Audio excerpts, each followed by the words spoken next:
নমস্কার বন্ধুরা, দীপাস কিচেনে আপনাদের সবাইকে স্বাগত।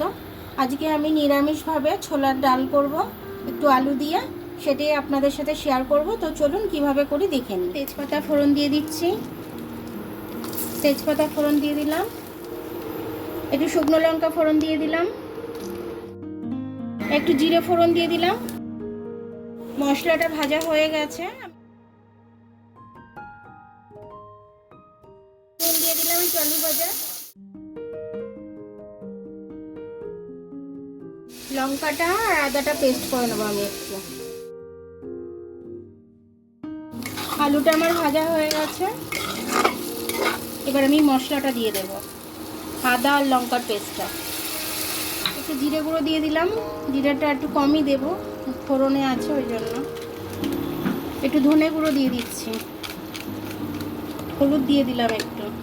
মশলাটা আমি একটু ভালো করে কষে নেব। দুটো এলাচ ফাটিয়ে দিয়ে দিলাম, আর একটু ডালচিনি দিয়ে দিলাম। ভাজার সময় দেওয়াটা উচিত ছিল, মশলা কষার সময় দিয়ে দিচ্ছি। মশলাটা আমার কষা হয়ে গেছে, এবার আমি ডালটা ঢেলে দেবো। সেদ্ধ করা ডালটা, সেদ্ধ করা ছোলার ডালটা আমি ঢেলে দিলাম।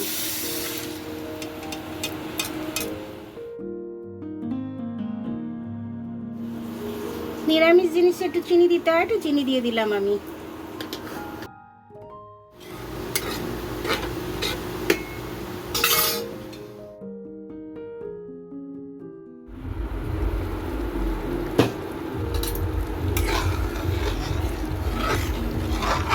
তরকারিটা আমি দেখে নিচ্ছি একবার কেমন হয়েছে।